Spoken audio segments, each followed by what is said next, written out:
कहानियाँ। अंगूरी चाची का मुक्का।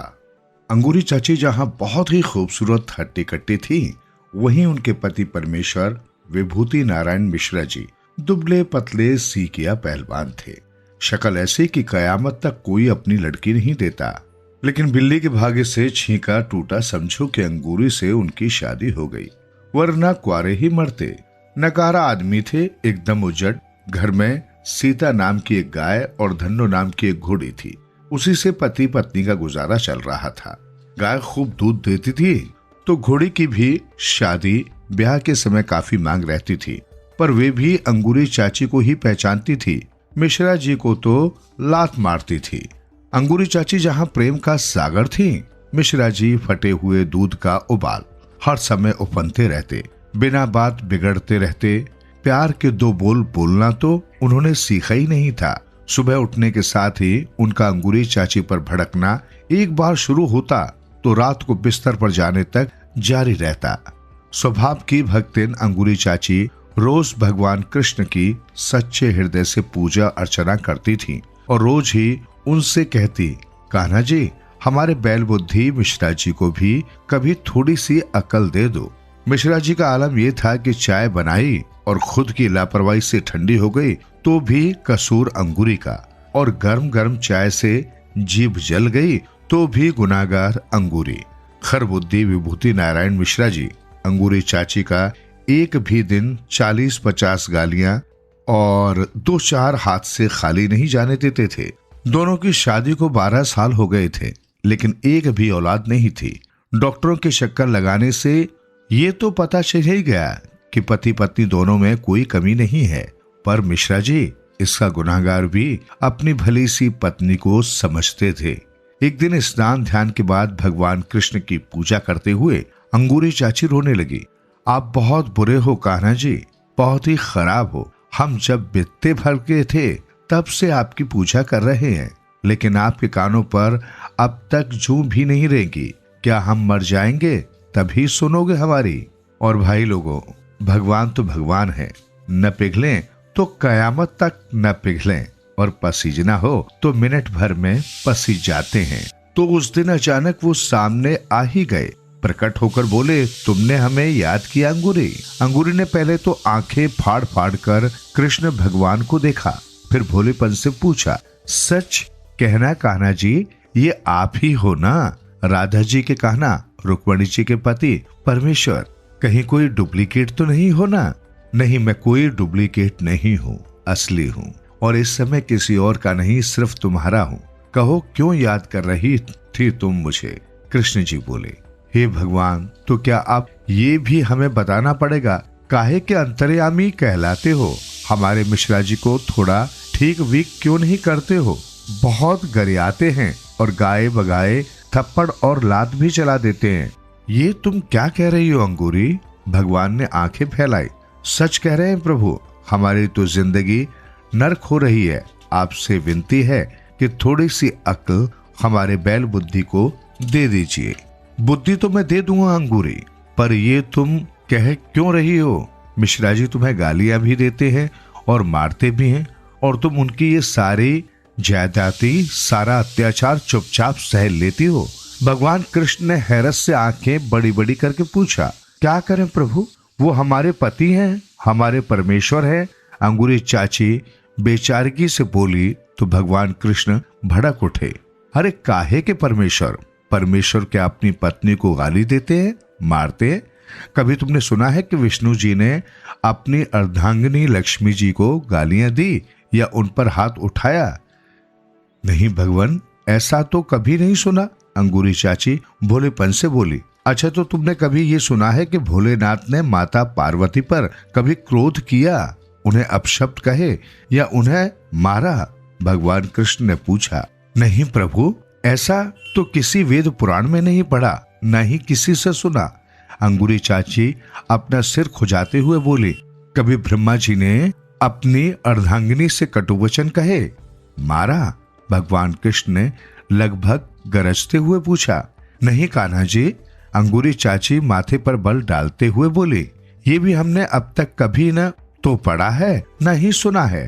तो तुम ही बताओ अंगूरी, तुम्हारे मिश्रा जी, ये किसी भी अन्य इंसान को क्या हक है कि वो अपनी पत्नी के साथ दुर्व्यवहार करे, उसे गालियां दे, उस पर हाथ या पैर उठाए? भगवान कृष्ण ने बड़ी कोमलता से अंगूरी से सवाल किया।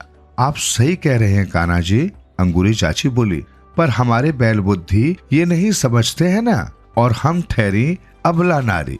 बस अबला नारी शब्द को सुनते ही भगवान कृष्ण गरज उठे। खुद को अबला बताते बताते तुम स्त्रियों ने खुद ही अपने आप को बहुत छोटा बना लिया है, और तुम लोगों ने खुद को छोटा बनाया है, इसलिए पृथ्वी लोक के पुरुष खुद को खुदा परमेश्वर समझने लगे हैं। अरे तुम स्त्रियां क्यों नहीं दुर्गा, लक्ष्मी और सरस्वती हो सकती? किस लिए खुद को अबला कहती हो तुम? बात तो आप ठीक ही कह रहे हैं कान्हा जी, पर इस धरती पर पुरुष को स्त्री का मालिक और स्वामी कहा जाता है, और स्त्री को पुरुष की दासी। अंगूरी चाची गंभीर होकर बोली, गलत सोच है यहाँ के पुरुषों की और स्त्रियों की भी। कृष्ण भगवान बोले, और हर धर्म ग्रंथ में ये भी समझाया गया है कि अन्याय और अत्याचार कभी सहन नहीं करना चाहिए। अगर तुम चाहती हो तुम्हारी बैल बुद्धि तुम्हें गालियां न दे, तुम पर हाथ या पैर न चलाएं, तो तुम भी रणचंडी बन जाओ, दुर्गा बन जाओ।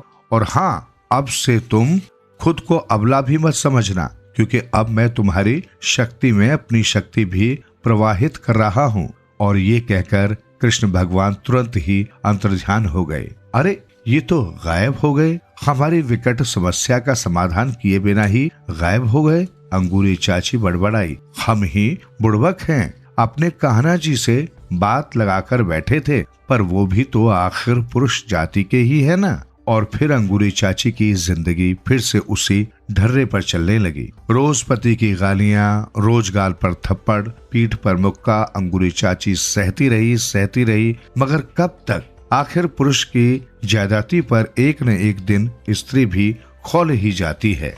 उस दिन अंगूरी चाची नहाने के बाद अपने कान्हा जी की पूजा वूजा करने के बाद गीले कपड़े सुखाने के लिए छत पर गई थी। नीचे से विभूति नारायण मिश्रा जी ने 4-5 आवाज लगाई होंगी, जो अंगूरी चाची ने कपड़े फटकारने में नहीं सुनी। बस फिर क्या था, दनदनाते हुए मिश्रा जी छत पर आए, और आते ही अंगूरी चाची के गीले बाल, जो कि नहाने के बाद अभी तक सूखे भी नहीं थे, पकड़ लिए और ढेर सारी गालियों का वजन फेंक कर अंगूरी चाची पर गर्राए। घंटे भर से चिल्ला रहा हूँ, एक लोटा पानी दे दे, कुल्ला दातुन करना है, सुनाई नहीं देता बहरी? अंगूरी चाची चिल्लाई, अरे बाल छोड़िए, हमारे बाल दुखते हैं, पानी ही तो चाहिए था, खुद ले लेते, मुझसे जुबान लड़ाती है। दबंग मिश्रा जी ने रैप्टा मारने के लिए हाथ उठाया ही था कि बौखलाहट में अपना बचाव करने की कोशिश में अंगूरी चाची का हाथ मुक्का बनकर चल गया। मुक्का सीधा मिश्रा जी के जबड़े पर लगा और उनके अग्रभाग के ऊपरी 2 दांत खड़ाक से नीचे गिरे। वह मिश्रा जी का शरीर ऊपर उड़ता चला गया। अंगूरी चाची चीखी, अरे ये क्या, एरोप्लेन की तरह कहाँ उड़े जा रहे हो? लेकिन अंगूरी चाची चिल्लाती रह गई। उनके परमेश्वर आसमान में उड़ते हुए न जाने कहाँ कितनी दूर चले गए कि कुछ ही क्षणों में अंगूरी चाची को दिखाई देने भी बंद हो गए।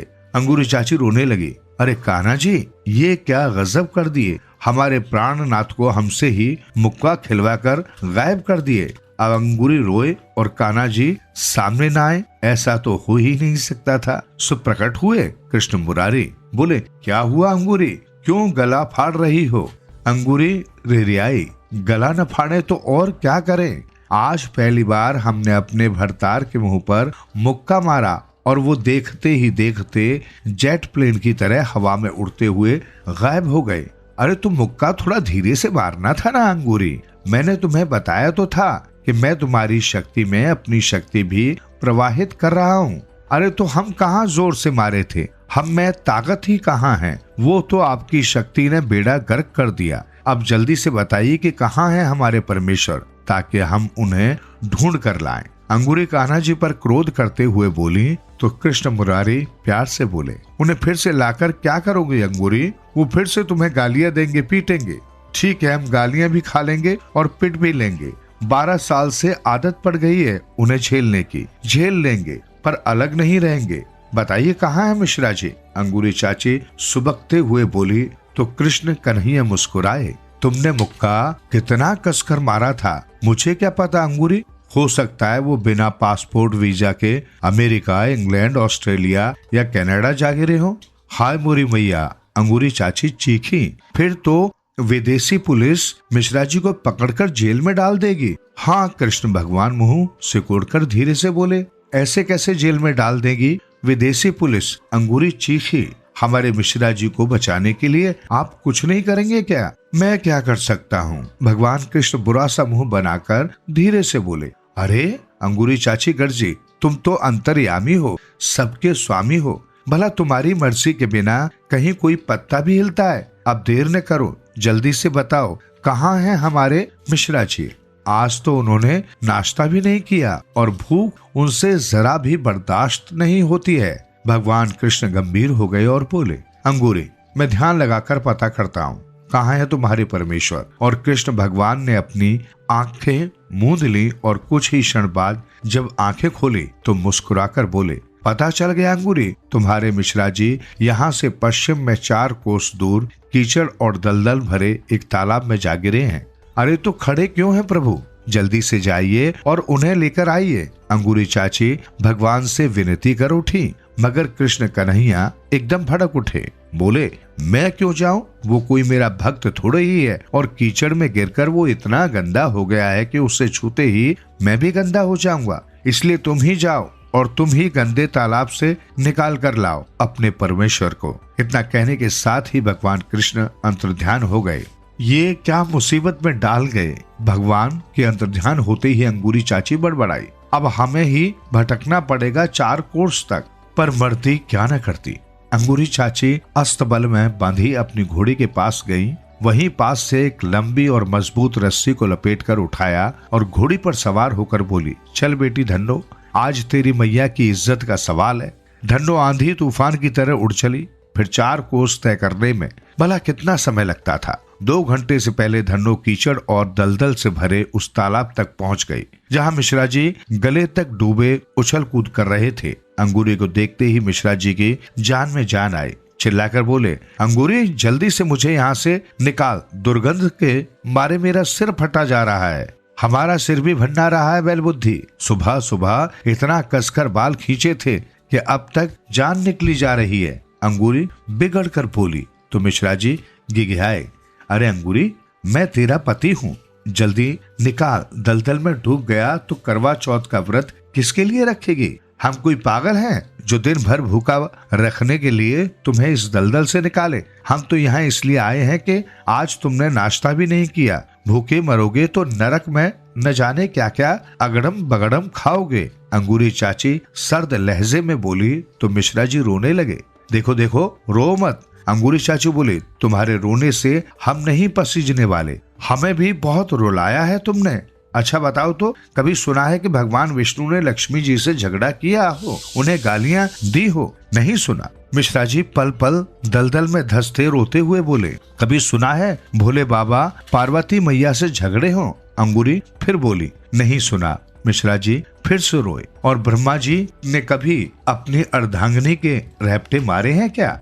अंगूरी ने मिश्रा जी की ओर देखते हुए उंगली घुमाई। नहीं मारे, और मैं भी अब कभी तुझे नहीं मारूंगा, मिश्रा जी ने आश्वासन दिया। अच्छा तो सिर्फ गालियां दिया करोगे? अंगूरी चाची ने पूछा। नहीं नहीं, गालियां भी नहीं दूंगा, मिश्रा जी जल्दी से बोले। ठीक है, निकालते हैं आपको दलदल से। अंगूरी चाची ने ये कहते हुए साथ लाई रस्सी का फंदा बना एक सिरा मिश्रा जी की ओर दलदल में फेंका और बोली, मगर ध्यान रहे बैलबुद्धि, अगली बार तुम्हें कभी नहीं बचाएंगे, सड़ते रहना मरने तक दलदल में। अगली बार ये 2 शब्द सुनते ही मिश्रा जी को गश आ गया। खैर अंगूरी चाची ने मिश्रा जी को फंदे में फंसा दलदल से निकाला और घर ले आई।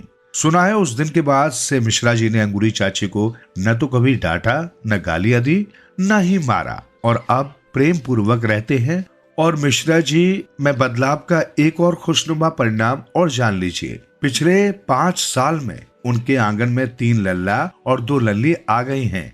सदियों से पुरुष वर्ग अपनी सत्ता और प्रभुता के दर्द में स्त्रियों को अपनी संपत्ति या गुलाम समझते आए हैं। ये हास्य व्यंग ऐसे पुरुषों की सोच पर एक तमाचा है। सबसे उजला क्या। गोपाल ज्यादा पढ़ा लिखा नहीं था, किंतु हाजिर जवाबी में उसका कोई सानी नहीं था। वो कठिन से कठिन प्रश्नों का हल चुटकियों में निकाल लिया करता था। राजा कृष्णचंद्र भी समय समय पर अपने दरबारियों की बुद्धि परीक्षा करते रहते थे। एक दिन उन्होंने दरबारियों के समक्ष ये प्रश्न रखा कि दुनिया में सबसे उजली कौन सी चीज होती है। एक दरबारी बोला, अन्नदाता, सबसे उजली चीज होती है रुई। दूसरे दरबारी ने कहा, सबसे उजला दूध होता है। तीसरे का उत्तर था, खड़िया और चूना सबसे उजले होते हैं। चौथे दरबारी ने कहा, चमेली का फूल सबसे उजला होता है अन्नदाता। राजा कृष्णचंद्र ने सभी दरबारियों के उत्तर गौर से सुने। अपने हिसाब से राजा ने रुई और दूध को अधिक सफेद और उजला पाया। इस बीच गोपाल बड़े शांत भाव से बैठा सबकी बातें सुनता रहा। उसकी एक विशेषता ये भी थी कि राज दरबार में वो अधिक नहीं बोलता था। उससे पूछा जाता तभी वो बोलता था। राजा कृष्णचंद्र की निगाहें उसकी दिशा में घूमी। उन्होंने पूछा, गोपाल, सबने अपनी अपनी राय बताई, किंतु तुमने कुछ नहीं कहा। तुम भी तो बताओ कि हमारे प्रश्न के उत्तर में तुम्हारी क्या राय है। अन्नदाता, मेरे विचार में तो सबसे उजली वस्तु धूप होती है। गोपाल बोला, सिद्ध कर सकते हो? हां हां, जरूर, जब भी आप कहें। ठीक है, करेंगे। आजमाइश तुम्हारी बात की किसी दिन। इस घटना के 3 दिन बाद गोपाल महाराज के निजी कक्ष में गया। कक्ष में उसने एक बर्तन में दूध भरवा कर रख दिया।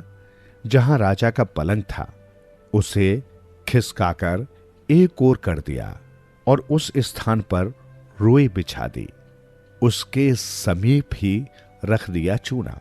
फिर कक्ष का दरवाजा बंद कर दिया। समय दिन का था, परंतु दरवाजे और खिड़कियां बंद कर देने के कारण कक्ष में अंधेरा हो गया। सूर्यास्त से कुछ देर पहले महाराज कृष्णचंद्र अपने कक्ष में पहुंचे। दरवाजा खोला और अंदर पहुंचे। दरवाजे और खिड़कियां बंद होने के कारण अंधेरा तो था ही, उनका पैर टकराया दूध के बर्तन से।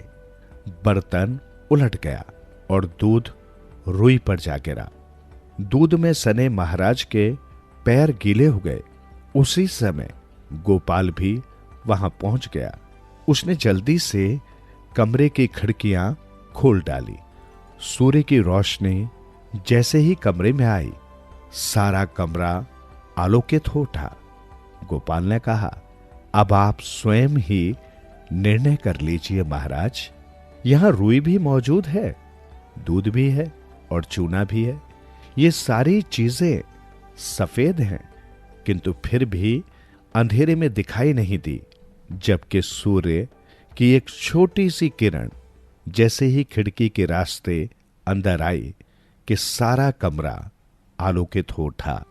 इसलिए मैंने उस दिन कहा था कि संसार में सबसे उजली वस्तु होती है धूप।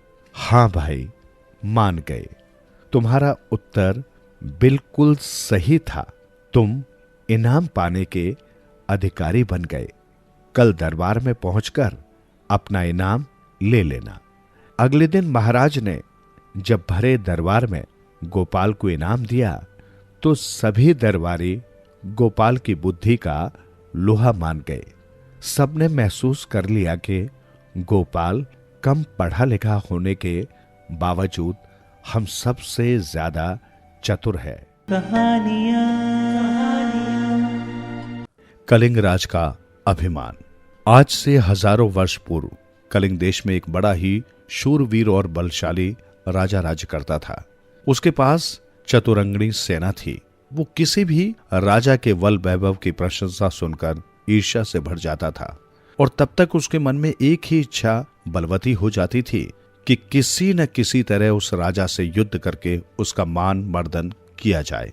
और जब तक वो ऐसा ना कर लेता उसे चैन नहीं मिलता था। इसी का ये परिणाम था कि सारी पृथ्वी पर उसका दबदबा कायम हो गया। कुछ राजाओं को उसने युद्ध में परास्त किया और कुछ ने बिना युद्ध किए ही उससे हार स्वीकार कर ली।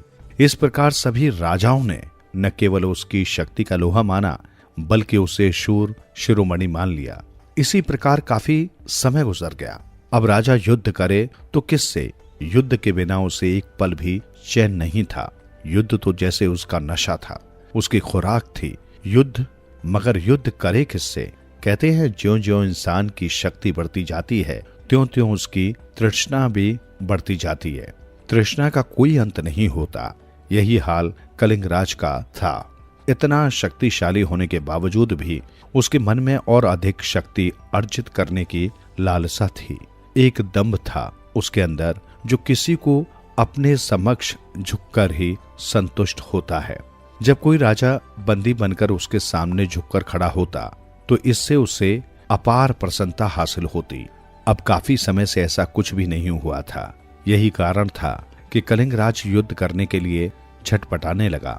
उसने अपने दूत चारों दिशाओं में भेजे कि जहां कहीं भी उसकी बुराई हो रही हो या कहीं कोई राजा उसके खिलाफ षड्यंत्र रच रहा हो तो दूत उसे आकर बताएं ताकि वो कोई न कोई बहाना बनाकर उनसे युद्ध करे। आंधी तूफान की परवाह किए बिना दूत चारों दिशाओं में गए मगर शीघ्र ही वापस लौट आए। किसी भी राज्य में उन्हें कलिंग राज के प्रति अवमानना दिखाई नहीं दी। ये समाचार सुनकर तो कलिंग राज और भी अधिक परेशान हो उठा। उसका मन खिन्न रहने लगा। राज्य में खुशहाली और सुख संपन्नता होने के बावजूद वो कुछ अधूरा अधूरा सा महसूस कर रहा था। अंत में जब उसकी व्याकुलता चरम सीमा पर जा पहुंची तो उसने अपने मंत्रियों की एक सभा बुलाई और बोला, हमारे मंत्रीगणों, मैं इस प्रकार खाली बैठ उकता गया हूं। हम युद्ध चाहते हैं युद्ध, किंतु युद्ध करें किससे? क्या तुम लोग कोई ऐसी युक्ति नहीं निकाल सकते कि हमें किसी राजा से युद्ध करने का शीघ्र ही अवसर मिले?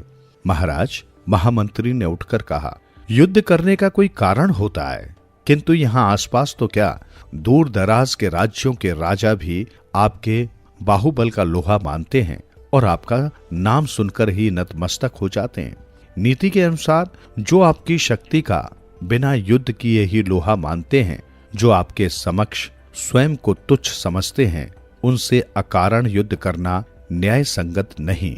इस प्रकार आपकी अपकृति होगी। तो आप ही बताएं महामंत्री कि हम क्या करें? युद्ध के बिना हमें चैन नहीं और अकारण युद्ध को आप अनीति बताते हैं। उत्तेजित सा होकर कलिंग राज बोला, आखिर कैसे होगी हमारी ये अभिलाषा पूरी? कितना समय हो गया हमने कोई युद्ध नहीं लड़ा। आखिर कब तक हम हाथ पर हाथ धरे बैठे रहें? क्या आप लोग युद्ध के लिए कोई कारण उत्पन्न नहीं कर सकते? युद्ध की परिस्थितियां उत्पन्न करने का एक उपाय है महाराज। एक मंत्री ने कहा, क्या उपाय है? अमात्य, शीघ्र बताओ। महाराज, आपकी कन्याएं अद्वितीय सुंदरी हैं। बड़े बड़े राजाओं की इच्छा है कि आपकी पुत्रियों से विवाह करके आपसे संबंध बनाएं, किंतु आपके डर के कारण कोई ऐसी इच्छा प्रकट मुख से नहीं करता। अतः आप राजकुमारियों को रथ में बैठाकर रथ के चारों ओर एक पर्दा डलवा दें और सारथी से कहें कि वो रथ को लेकर सभी राज्यों में घूमे तथा साथ ही साथ एक व्यक्ति ये मुनादी कराता चले कि जो भी सच्चा मर्द हो वो कलिंग कुमारियों को अपनी पत्नी बना सकता है, किंतु अपनी पौरुषता का परिचय देने के लिए उसे कलिंग राज से युद्ध करना होगा। मेरा ख्याल है कि इस लालच से कोई न कोई मूर्ख राजा अवश्य ही आपसे युद्ध करने को तैयार हो जाएगा। वाह, ये युक्ति तो अच्छी है। हम पर किसी निर्बल को ललकार कर युद्ध करने का दोष भी नहीं लगेगा और हमारी युद्ध करने की लालसा भी पूर्ण हो जाएगी। कलिंग राज प्रसन्नता से भर उठा। महामंत्री, कल ही राजकुमारियों को देशाटन के लिए भेजें और फिर दूसरे दिन ही कलिंग कुमारियों को रथ में बैठाकर देशाटन के लिए रवाना कर दिया गया। राजकुमारियों के साथ सेना की एक टुकड़ी और राज्य के कुछ प्रमुख पदाधिकारी भी चल दिए। वो हर राज्य में जाकर मुनादी कराते, लेकिन किसी भी राजा ने कलिंगराज की शर्त पर उन कुमारियों का हाथ थामने की चेष्टा न की। भला कलिंगराज जैसे बलशाली राजा से युद्ध का खतरा कौन मोल लेता। समस्त जम्बूद्वीप का चक्कर लगाकर कलिंग कुमारियों का रथ असक राज्य की ओर बढ़ने लगा। असक राज को पहले ही गुप्तचरों के माध्यम से ये सूचना मिल चुकी थी, अतः उसने रथ के नगर में प्रवेश करने से पूर्व ही भेंट उपहार भेजकर नगर के द्वार बंद कराकर राहत की सांस ली। राजा का इस प्रकार भयभीत होकर भेंट उपहार भेजना और द्वार बंद कर लेना उसके मंत्री नंदीसेन को बहुत बुरा लगा। कलिंगराज की पौरुष तत्व की घोषणा ने तो उसे और भी अधिक विचलित कर दिया था। वो असक राज से बोला, महाराज, पौरुषहीनता का कलंक लेकर जीने से तो युद्ध क्षेत्र में पुरुषार्थ दिखाते हुए वीर गति को प्राप्त हो जाना कहीं अधिक सम्मान की बात है। मेरा अनुरोध है कि आप उन कुमारियों को सम्मान पूर्वक राजमहल में बुलवाकर कलिंगराज की चुनौती स्वीकार करें, ताकि उन्हें मालूम हो कि ये धरती पुरुषार्थियों से शून्य नहीं हो गई है। यदि आप विजयी रहे तो पूरे संसार में आपकी वीरता का डंका बजेगा, और यदि हमारी पराजय हुई तब भी हम स्वाभिमानी मर्द कहलाएंगे। युद्ध में पराजय अलग बात है, किंतु वरण होने के लिए द्वार पर आई कुमारियों को वापस लौटाना तो घोर अपकीर्ति और अपमान की बात है। अपने मंत्री की बात सुनकर राजा अत्यधिक प्रभावित हुआ और उसका पौरुष भी जाग उठा। उसने तत्काल ही कुमारियों को आदर सहित महल में बुलवा लिया। तत्पश्चात कलिंगराज को इसकी सूचना भिजवा दी गई। कलिंगराज तो युद्ध के लिए झटपटा ही रहा था, अतः ये सूचना पाते ही उसने अपनी चतुरंगड़ी सेना तैयार की और युद्ध के लिए चल दिया। उसकी सेना गरजती और चारों ओर धूल के गुब्बार उड़ाती हुई इस राज्य की सीमा के पास पहुंची तो नंदीसेन ने अपने दूत द्वारा कलिंगराज के पास प्रस्ताव भेजा कि दोनों दलों को अपनी अपनी सीमा में रहकर बीच के मैदान में युद्ध करना चाहिए। कलिंगराज ने इसे मानकर वही अपनी सेना का पड़ाव डाल दिया। युद्ध भूमि के पास ही एक तपस्वी महात्मा की कुटी थी। एक दिन कलिंगराज वेश बदलकर महात्मा जी से मिला। उसने उससे युद्ध के संबंध में भविष्यवाणी करने की प्रार्थना की। हालांकि वो युद्ध के प्रति आश्वस्त था कि विजय उसकी ही होगी, किंतु फिर भी वो और अधिक आश्वस्त हो जाना चाहता था। महात्मा जी उस समय इस संबंध में कुछ नहीं बता सके। उन्होंने कलिंगराज को दूसरे दिन आने को कहा। वो चला गया। रात में महात्मा ने इंद्र को बुलाकर पूछा, देव, भावी युद्ध में किसकी विजय होगी और जीतने तथा हारने वाले की और क्या क्या लक्षण प्रकट होंगे। इंद्र भावी युद्ध का परिणाम बताकर चले गए। दूसरे दिन कलिंगराज गुप्त वेश में अपने प्रश्न का उत्तर पूछने फिर आया। महात्मा जी ने सहज भाव से कहा, इस युद्ध में कलिंगराज की विजय होगी और उसका राज की पराजय। उनके इतना कहते ही कलिंगराज हर्ष से उछल पड़ा। वो बिना और कुछ पूछे ही वहां से लौट आया। अपने डेरे पर पहुंचते ही उसने इस भविष्यवाणी का प्रचार करना शुरू कर दिया। होते होते ये बात अस्कराज के कानों तक पहुंची। वो पहले से ही डरा हुआ था। इस बात को सुनकर तो बिल्कुल अधमरा ही हो गया। अस्कराज का मनोबल भले ही टूट रहा था, किंतु उसका मंत्री ऐसी बातों में आकर हिम्मत हारने वाला नहीं था। मन ही मन में उसने दृढ़ निश्चय कर रखा था कि चाहे कुछ भी हो, इस बार कलिंगराज को पराजित अवश्य करना है। कलिंगराज द्वारा फैलाई हुई बात की जांच करने के लिए रात में नंदीसेन स्वयं उस तपस्वी महात्मा के पास गया। उसके पूछने पर भी महात्मा जी ने वही बात ज्यों की त्यों कह दी। तब मंत्री ने फिर पूछा, महाराज, युद्ध में जीतने और हारने वाले की और क्रमशः क्या क्या शुभ अशुभ लक्षण दिखाई देंगे। महात्मा जी बोले, उस राज को दूसरी ओर सफेद बैल दिखाई देगा। वो वास्तव में कलिंगराज का रक्षक देवता होगा। और कलिंगराज दूसरी ओर एक काला बैल दिखेगा, जो वास्तव में उस राज का काल होगा। नंदीसेन वहां से लौट आया। इस भविष्यवाणी से वो निराश नहीं हुआ। उसने 1000 चुने हुए सैनिकों को अपने पास बुलाया। उसने कई प्रकार से उनकी परीक्षा ली और परखा कि वो महाराज के लिए क्या कर सकते हैं। कई प्रकार से उनकी परीक्षा लेने के बाद नंदीसेन संतुष्ट होकर बोला, अब मुझे विश्वास हो गया है कि तुम लोग मौका पड़ने पर आत्म बलिदान करने में भी नहीं हिचकिचाओगे। तुम लोग इसी भाव से प्राण का मोह त्याग कर युद्ध करना। निश्चित तिथि पर युद्ध आरंभ हो गया।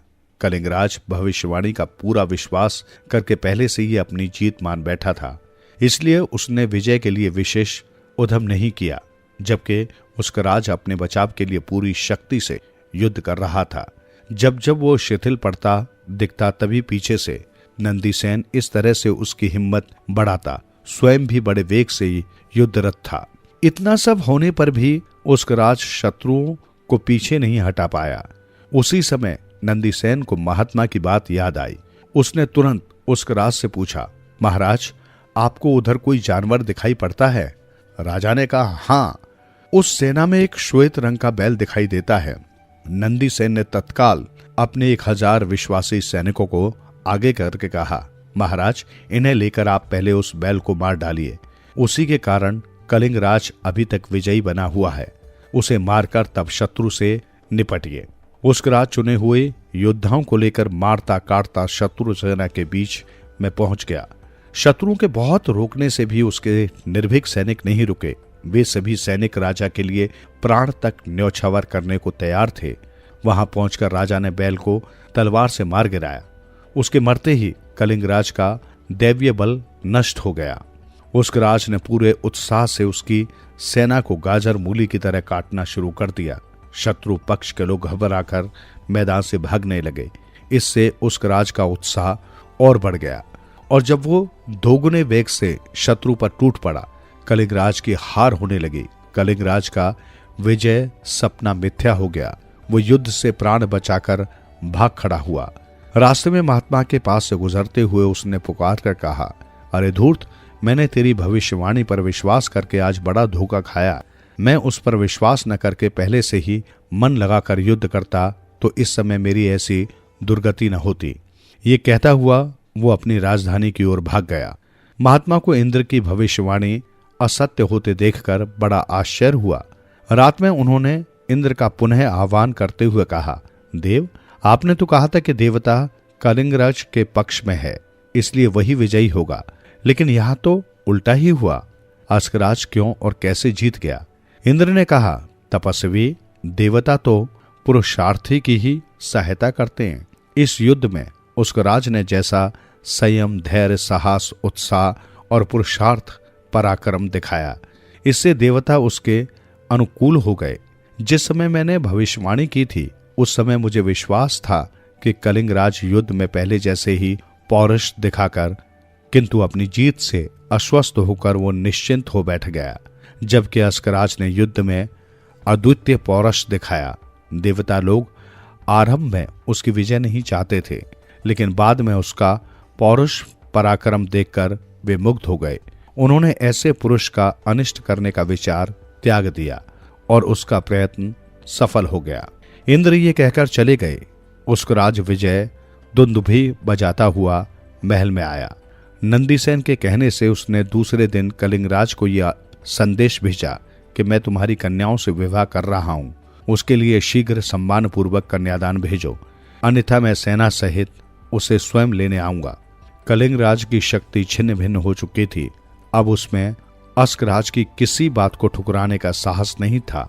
अस्कराज को संतुष्ट करने के लिए उसे दहेज के रूप में काफी धन देना पड़ा। भविष्य में उसने फिर कभी किसी से झगड़ा मोल लेने का दुस्साहस नहीं किया। किसी ने सच ही कहा है कि जो अपनी सफलताओं के मद में चूर होकर उस सफलता को कायम रखने के लिए परिश्रम करना छोड़ देता है, उसका अभिमान कलिंगराज की भांति ही चूर चूर हो जाता है। एहसान का कर्ज। यूं तो आज छुट्टी का दिन था, पर सुखबीर का मूड ठीक नहीं था। उसकी मां, जिसे वो चाईजी कहता था, काफी बीमार थी। पिछले 1 महीने से अस्पताल के चक्कर लग रहे थे और उनके ऑपरेशन के लिए एक बड़ी रकम की जरूरत थी। सुखबीर की परेशानी का यही कारण था। जमा पूंजी कब की खत्म हो चुकी थी। तनख्वाह भी इतनी कम थी कि घर के 4 सदस्यों को बस 2 वक्त की रोटी मिल जाया करती थी।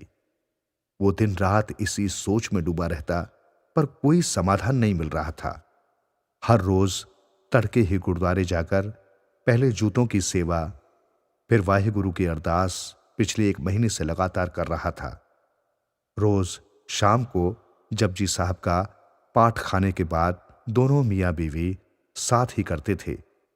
आधे घंटे पहले ही गुरुद्वारे की सेवा से लौटा था और चाई जी को लंगर छकाकर ड्राइंग रूम में सोचता रहा था। एकाएक दरवाजे की घंटी बजी। उसकी बीवी अविनाश कौर ने दरवाजा खोला। दरवाजे पर एक लंबे चौड़े सरदार जी खड़े थे। रौबदार व्यक्तित्व, खिचड़ी दाढ़ी, सफेद सफारी सूट पहने, सुनहरे फ्रेम का चश्मा, गले में सोने की भारी चेन। उम्र करीब 45-50 की होगी। कुल मिलाकर एक दमदार पर्सनैलिटी। उन्होंने सबसे पहले सत श्री अकाल किया और मृदु स्वर में पूछा, चाई जी, सतविंदर कौर जी दा घर यही है? सुखबीर ने सहमति में गर्दन हिलाई और सरदार जी को ड्राइंग रूम में बैठने का इशारा किया और अपनी पत्नी को पानी लाने के लिए इशारा किया। सरदार जी ने घर को एक सरसरी निगाह से देखा। रहन सहन से समझ आ गया, संपन्नता से ये काफी दूर है। घर छोटा भी था और घर के पर्दे पुराने धुराने, सोफा आदि विपन्नता की कहानी खुद ही कह रहे थे। मेहमान के पानी पीने के बाद सुखबीर ने सवाल किया, पापा जी, आप हमारी चाई जी को कैसे जानते हैं? मैं उनका इकलौता बेटा हूं, पर आपके बारे में तो कुछ याद नहीं आ रहा। मैं चाई जी को तब से जानता हूं जब आप बहुत छोटे बच्चे थे और मैं एक नौजवान। आप पहले फरीदाबाद में ही रहते थे ना? सुखबीर ने सहमति में सिर हिलाया। बोला, मगर हम तो 15 साल पहले ही फरीदाबाद छोड़ चुके हैं और पिछले 10-12 साल से इधर गुड़गांव में ही रहते हैं। सरदार जी अब तक सहज हो गए थे। उन्होंने पूछा, क्या मैं चाई जी से मिल सकता हूं? सुखबीर ने अपनी पत्नी अविनाश को चाय बनाने के लिए कहा और उन्हें अपनी मां के कमरे में ले गया, जहां पर उसकी माता चाई जी निढाल पड़ी थी। उनकी हालत तो ठीक नहीं थी, मगर वो देख सुन और बोल रही थी। मेहमान ने चाई जी को बड़ी इज्जत से सत से अकाल कहा और उनके पैरों को हाथ लगाकर पैरीपौना किया। फिर बोला, चाई जी, मैं हैप्पी, पहचाना मुझे? लेटे लेटे चाई जी की आंखों में एक चमक पैदा हुई। मेहमान को ध्यान से देखने लगी और फिर पहचान कर बोली, अरे पुत्र हैप्पी, तू इतने साल बाद आज मिलने आया। कैसा है पुत्र तू? घर विच सब ठीक है ना? तूने शादी वादी तो कर ली होगी? सरदार जी चाई जी की इस हालत को देखकर कुछ भावुक हो गए थे और ज्यादा जवाब नहीं दे पाए। सिर्फ गर्दन हिलाकर, हाँ चाई जी, आपके आशीर्वाद और वाहेगुरु की मेहर से सब चंगा है। मेरी शादी भी हो गई है, 3 मुंडे हैं। चाई जी से थोड़ी देर बात करके ही वो बाहर वापस सोफे पर बैठ गया और चाय पीते हुए सुखबीर से बात करने लगे। चाई जी को क्या तकलीफ है, क्या आप मुझे बता सकते हैं? जी, इनके पेट में एक बहुत बड़ी रसौली है जो कि इनके लिए प्राण घातक हो सकती है। इसलिए अगले 1 हफ्ते में इनका ऑपरेशन कराना बहुत जरूरी है। मगर कहते कहते सुखबीर संकोचवश चुप हो गया। एक अजनबी के आगे अपनी परेशानी कहना उसे ठीक नहीं लगा। तुम चुप क्यों हो गए मेरे प्रा? की परेशानी है? ऑपरेशन कराने में मैनू दस। ये सुनते ही सुखबीर का गला रुंध गया। भरे गले से बोला, चाई जी के ऑपरेशन के लिए मैं पैसे का इंतजाम नहीं कर पा रहा। पता नहीं उनका की होगा, रब राखे। ये सुनते ही सरदार जी ने अपना विजिटिंग कार्ड सुखबीर के हाथ में रख दिया। कार्ड देखकर सुखबीर चौंक गया। उस पर लिखा था गुरु नानक हॉस्पिटल और एक नाम नीचे लिखा था Gurvinder Singh Raheja, chairman and managing director. इसी अस्पताल में तो चाई जी का ऑपरेशन होना है। परसों ही चाई जी के सारे टेस्ट यहीं हुए थे। वो सोचने लगा और हैरानी से सरदार जी के मुंह की तरफ देखने लगा। वाहेगुरु, तुसी सब दे तारनहार हो। मन में वाहेगुरु को याद करने लगा। सुखबीर, तुम मुझसे परिचित नहीं हो, लेकिन मैं तुमसे और चाई जी से खूब परिचित हूं। अब से 18 साल पहले मैं तुम्हारे फरीदाबाद वाले मकान में एक छोटे से कमरे में रहने वाला किराएदार लड़का हुआ करता था और तुम उस समय शायद 6-7 साल के थे। मैं जीवन में कुछ बनने के लिए संघर्ष कर रहा था और मेरे घर वाले मुझसे मीलों दूर एक छोटे से गांव में रहते थे। चाई जी ने मेरे लिए क्या कुछ नहीं किया। मेरी मकान मालिकिन से ज्यादा वो मेरी माँ जैसी थी। एक गरीब लड़के को वो जरूरत पर खाना भी देती थी और वक्त जरूरत पर पैसे की मदद भी कर देती थी।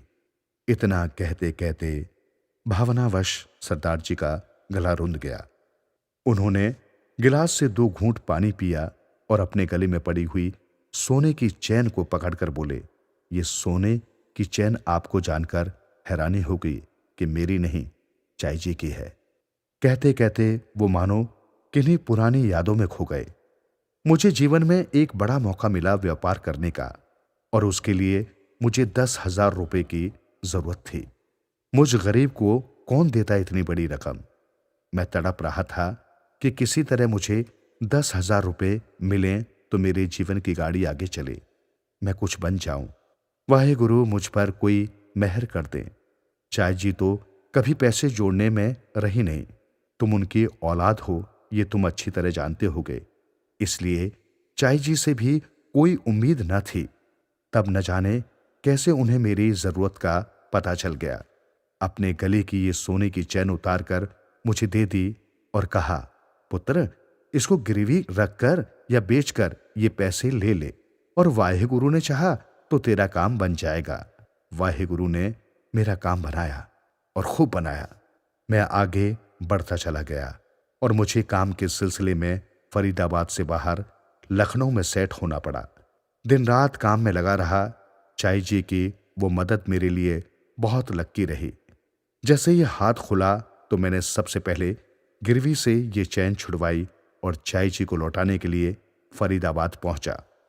मगर पता लगा कि चाई जी अपने परिवार के साथ वहां से जा चुकी हैं और किसी को भी उनका ठिकाना मालूम नहीं है।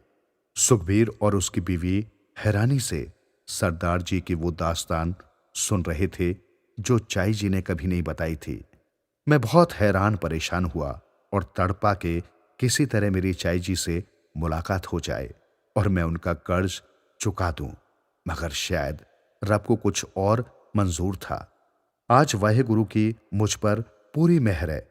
मेरा इस हॉस्पिटल के अलावा एक बड़ा स्कूल भी है, कई धंधे हैं और मैं इस सब के लिए रब के बाद अगर किसी का एहसानमंद हूं तो वो चाई जी हैं। कहते कहते सरदार जी भावुक हो गए और चश्मा उतारकर रूमाल से अपनी आंखें पोंछने लगे। सुखबीर ध्यान से सरदार जी की बातें सुन रहा था। उसे ये बात तो याद थी कि उनके फरीदाबाद के बड़े घर में बहुत से किराएदार रहते थे और वो चाई जी को अपनी मां की तरह ही समझते थे और वो भी उन्हें अपने बच्चों की तरह ही प्यार से रखती थी और वक्त जरूरत पर उन्हें खाना पीना और रुपए पैसे भी दे दिया करती थी। सुखबीर से रहा नहीं गया। उसने पूछा, आपको हमारे यहां का पता कैसे मिला? सरदार जी बोले, 2 दिन पहले तुमने हमारे गुरु नानक हॉस्पिटल से चाई जी के सारे टेस्ट कराए हैं, जिसमें चाई जी का नाम और तुम्हारे स्वर्गीय पिता का नाम भी लिखा हुआ है। उसी में चाई जी की उम्र भी लिखी हुई है। फाइल जब मेरे पास आई तो मैंने उसी से अंदाजा लगाया कि ये वही चाई जी हैं जिनकी वजह से आज मैं दुनिया के लिए इतना बड़ा आदमी बन बैठा हूं। इसलिए आज ढूंढता ढूंढता चाई जी के पास आ गया। मैं वाहेगुरु का जितना भी शुक्रिया अदा करूं वो कम है कि मैं अब चाई जी के किसी काम आ सकता हूं। सुखबीर और उसकी पत्नी हैरानी से सरदार जी की सारी बातें सुन रहे थे। सरदार जी कहते रहे, चाई जी का चाहे 5 लाख में इलाज हो या 50 लाख में, मेरे हॉस्पिटल में उनका इलाज एकदम मुफ्त होगा। खर्चे की आप कतई चिंता ना करो और शहर का सबसे बड़ा डॉक्टर इनका ऑपरेशन करेगा। चाई जी ने जो मेरे लिए किया है इस जन्म में तो क्या अगले जन्म में भी वो कर्ज कभी नहीं चुका सकता। इतना कहते कहते सरदार जी ने अपनी जेब से 2 लाख की एक गड्डी निकालकर टेबल पर रख दी और बोले, ये रुपया चाई जी के सोने की चैन के एवज में तुम्हें दे रहा हूं।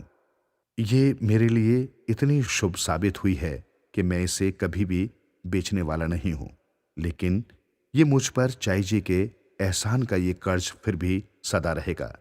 इसलिए इस चैन के बदले में एक छोटी सी रकम आपको दे रहा हूं। इसे मेरा एहसान न मानिएगा। सुखबीर और उसकी बीवी खुशी भरी हैरानी से सब बातें सुन रहे थे। उन्हें ऐसा लग रहा था मानो सरदार जी के रूप में स्वर्ग से आया हुआ कोई देवदूत है जो उनकी मदद कर रहा है। फिर सरदार जी सुखबीर से पूछने लगे, भाई आप क्या काम करते हो? सुखबीर ने बताया, मैं एक ट्रांसपोर्ट कंपनी में नौकरी करता हूं, जहां मुझे 15,000 तनख्वाह मिलती है और मेरा मुश्किल से ही गुजारा हो पाता है। सरदार जी बोले, कल ही तुम अपनी नौकरी से इस्तीफा दे दो और मेरे पास आ जाओ। हमारे हॉस्पिटल में एक बहुत चलने वाली केमिस्ट शॉप है, तुम उसे संभालो। उसका आधा प्रॉफिट भी कम से कम महीने का 1,00,000 रुपयों का होगा।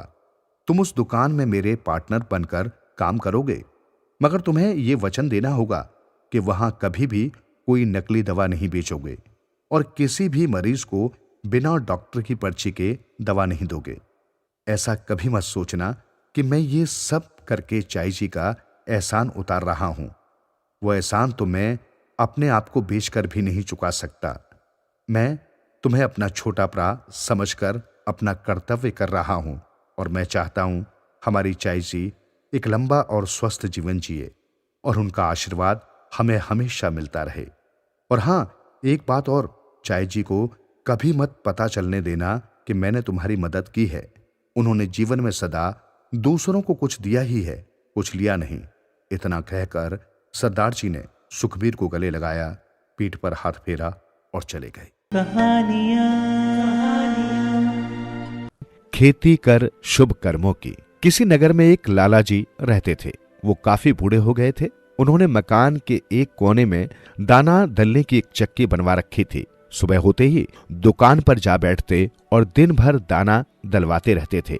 वो दाना दलते जाते और कहते जाते, उफ, ये भी कोई जिंदगी है? इस जीवन से मौत ही अच्छी है।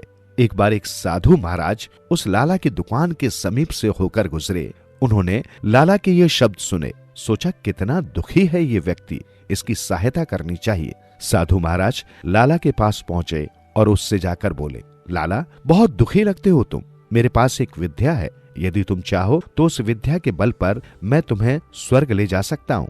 बोलो, चलते हो स्वर्ग में? वहां तुम्हें सभी दुखों से छुटकारा मिल जाएगा।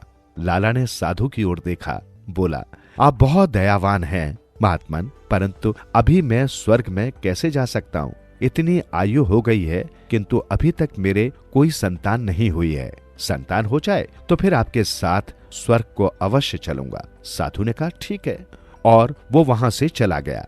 कुछ वर्ष बाद लाला के यहाँ 2 पुत्र पैदा हुए। लाला ने बड़े चाव से अपने पुत्रों का पालन पोषण किया। एक दिन वो साधु महाराज फिर लाला के पास पहुंचे। बोले, चलो लाला, अब तो तुम्हारी मनोकामना भी पूरी हो गई है, तुम्हारे यहाँ संतान पैदा हो गई है। लाला बोला, हो तो गई, किंतु अभी वो किसी योग्य नहीं है। लड़के तनिक बड़े हो जाएं, तब आप आना, मैं अवश्य आपके साथ चलूंगा। लड़के बड़े हो गए। साधु महाराज फिर पधारे तो लाला दुकान पर नहीं था। उन्होंने दूसरे लोगों से पूछा कि लाला कहाँ हैं? तो पता चला कि लाला तो अपना शरीर पूरा कर गए।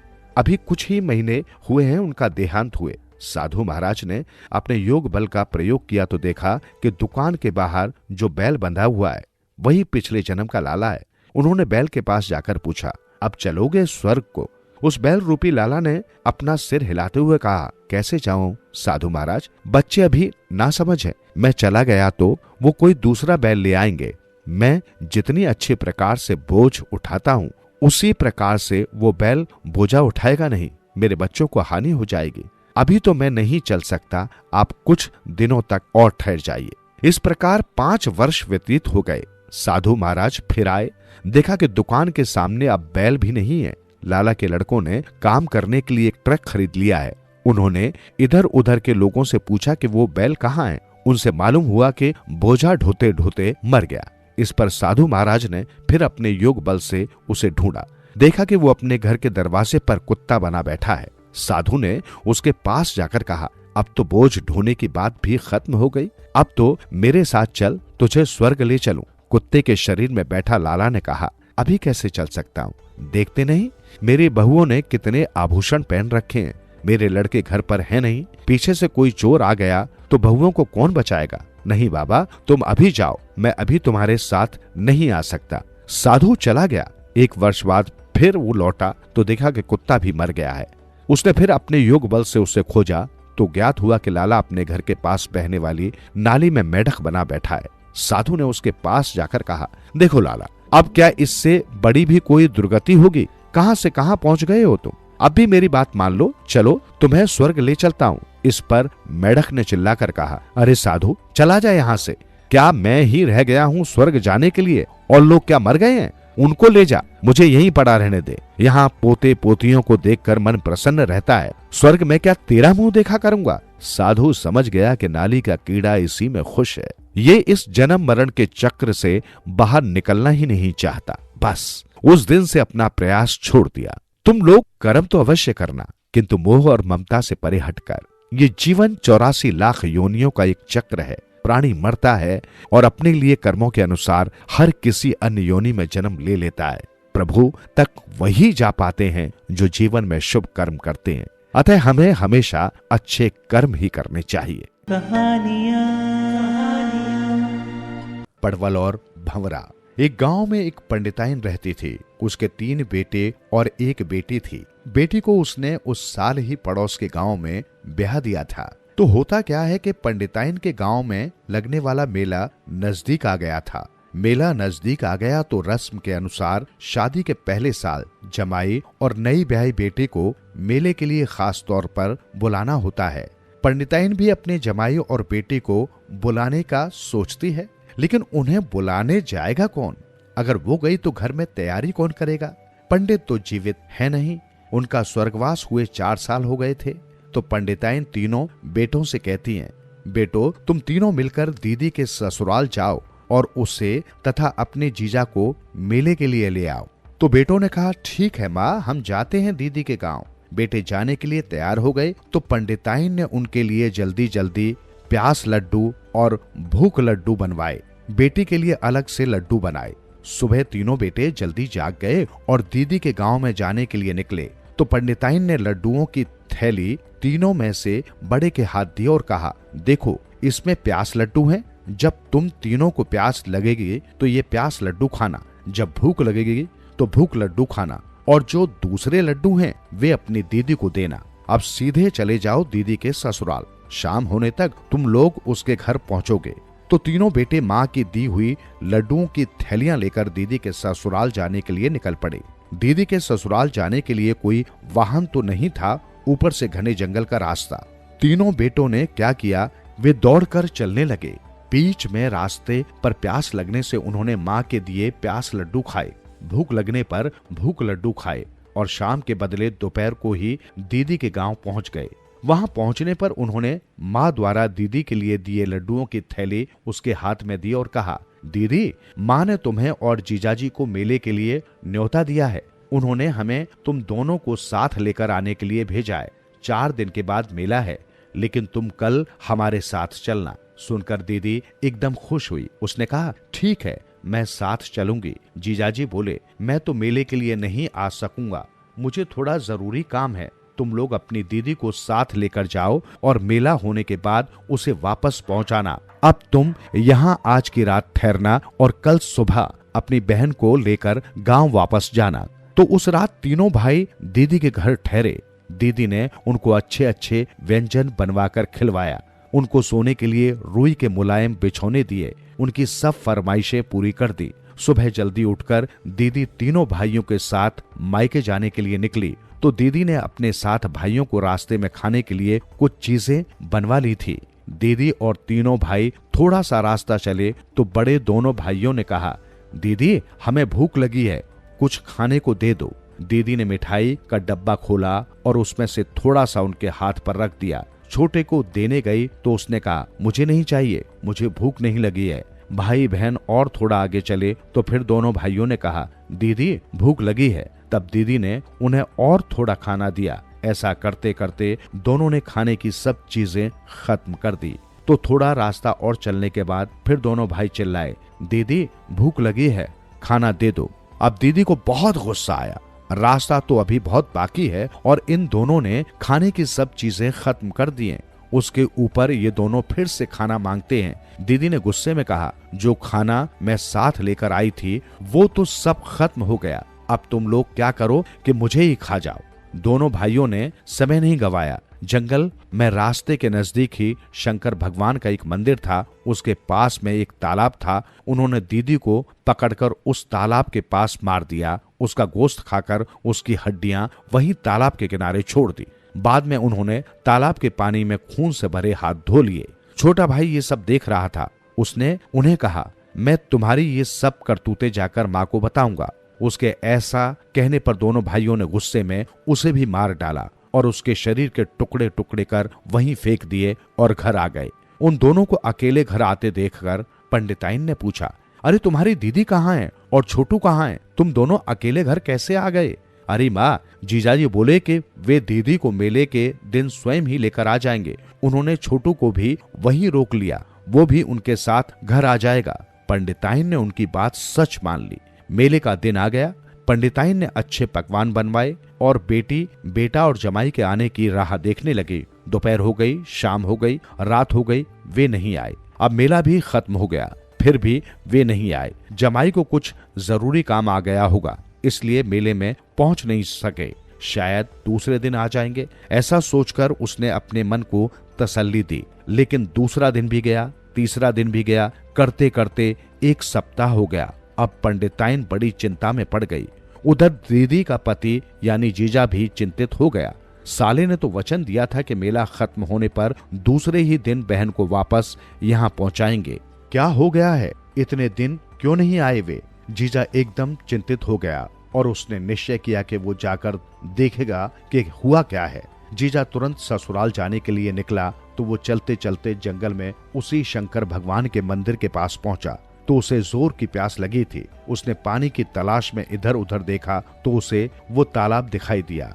वो तालाब के पास गया। किनारे से नीचे उतरकर उसने अपनी अंजलि में पानी लिया और वो पीने के लिए मुंह के करीब ले गया। इतने में एक अनहोनी हो गई। उस तालाब के नजदीक एक पेड़ पर बैठा एक पंछी बोलने लगा, छी छी, अपनी पत्नी का खून भरा पानी पीता है। छी छी, अपनी पत्नी का खून भरा पानी पीता है। जीजा को एकदम आश्चर्य हुआ, क्यों ये पंछी ऐसा कहता है? उसने पानी पीना वहीं छोड़ दिया और ऊपर किनारे आ गया तो उसे ढेर सारे पड़वल फल से लदे पड़वल की बेल एक पेड़ पर चढ़ी हुई दिखाई दी। उसे देखकर उसने सोचा कि इसके कुछ फल तोड़कर ससुराल ले जाऊं। वो उस बेल के नजदीक गया और फल तोड़ने लगा तो वो बेल गाने लगी, पड़वल के इर्द गिर्द फिरने वाले भंवरे, मेरी पड़वल कौन तोड़ रहा है, कौन तोड़ रहा है। उस बेल के इर्द गिर्द एक भंवरा परिक्रमा कर रहा था। वो गूंगू करके अब गाने लगा, तेरा तो है पति, मेरा तो है जीजा, वो ही तोड़ रहा है पड़वल, ले रहा है पड़वल। उस पर बेल गाने लगी, तोड़ते हैं तो धीरे धीरे तोड़ो जी, बंधे हुए डोर कष्ट दे रहे हैं, छुरियों के घाव दर्द कर रहे हैं। ये सब सुनने के बाद जीजा एकदम हैरान हो गया। कुछ तो गड़बड़ जरूर है, इसमें कुछ तो रहस्य छुपा हुआ है, वो ढूंढना पड़ेगा। वो सीधा उठकर ससुराल गया। जब वो ससुराल पहुंचा तो उसे देखकर पंडिताइन हैरान रह गई। उसने जमाई से पूछा, अकेले आयो? मेरी बेटी और मेरा छोटू कहाँ है? क्या तुम्हारी बेटी यहाँ नहीं है? और छोटू? अजी वे लोग तो तुम्हारे दोनों बड़े बेटों के साथ मेले के लिए आए थे और मैं तो अपनी पत्नी इतने दिन तक वापस नहीं लौटी, इसलिए परेशान होकर उसे लेने आया हूँ। अब पंडिताइन को संदेह हो गया, इसके पीछे दोनों बड़े बेटों की कोई चाल है। उसने उन्हें जोर से आवाज दी। उनके आते ही वो उन पर गरज पड़ी, सच सच बताओ दीदी कहाँ है तुम्हारी? छोटू कहाँ है? क्या किया तुम दोनों ने उनका? जीजा भी अब दहाड़ा, कहाँ है मेरी पत्नी? कहाँ है मेरा लाडला साला? माँ और जीजा के तेवर देखकर दोनों भाइयों के तोते उड़ गए। उन्होंने सच बात बता दी। तब पंडिताइन को अपने उन दोनों बेटों की काली करतूत देखकर बहुत दुख हुआ। वो अपनी बेटी और छोटे बेटे के लिए शोक करने लगी। जीजा ने क्या किया कि दोनों सालों को पकड़कर राजा के सिपाहियों के हवाले किया और कहा, इन्हें कड़ी से कड़ी सजा दो। इतना कहकर वो फिर उसी जगह आ गया और उसने मंदिर में जाकर शंकर भगवान की आराधना की। शंकर भगवान ने प्रसन्न होकर उसकी पत्नी और साले को पुनर्जीवित करने का वरदान दिया। उस वरदान से वे दोनों जीवित हो गए। बाद में जीजा अपनी पत्नी को लेकर अपने घर चला गया और उधर पंडिताइन छोटू को लेकर अपने घर चली गई। वहां उसने अपना उर्वरित जीवन सुख शांति से गुजारा। दयालु पलिया। बहुत समय पहले एक राज्य में पलिया नाम का एक कुशल मृदंग वादक रहता था। उसके मृदंग की थाप पर लोग तो क्या, पशु पक्षी भी नाचने लगते थे। पलिया का घर राजा के महल के नजदीक ही था। सभी लोगों की तरह राजा को भी पलिया के मृदंग की थाप सुनने में बहुत आनंद मिलता था।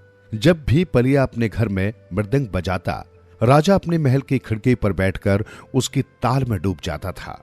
राजा के मन में कई बार पलिया को इनाम देने का विचार आया, लेकिन वो हर बार राजकाज में फंसकर ये बात भूल जाता था। एक दिन राजा ने सोते समय सपने में एक अत्यंत सुंदर राजकुमारी को देखा, जिसके बाल लंबे व घने तथा आंखें नीली थी। वो सितारे जड़ा हुआ सफेद परिधान पहने हुई थी, जिसमें वो अत्यंत सुंदर दिखाई दे रही थी। वो राजकुमारी राजा की ओर एकटक देखते हुए मुस्कुरा रही थी। राजा ने जैसे ही राजकुमारी से कुछ कहने की कोशिश की, तभी एक जोर की आवाज के कारण उसका सपना टूट गया। अब तो राजा बहुत ही क्रोधित हुआ। उसने अपने सेवकों को बुलाकर उस आवाज का कारण पूछा, तो सेवकों ने उसे बताया कि वो आवाज पलिया के मृदंग की थी। राजा ने तुरंत अपने सैनिकों को पलिया को अपने महल में ले आने का हुक्म दिया। जब पलिया राजा के सामने आया तो वो क्रोध में उबलता हुआ उससे बोला, बेवकूफ, तुम इस वक्त मृदंग क्यों बजा रहे थे?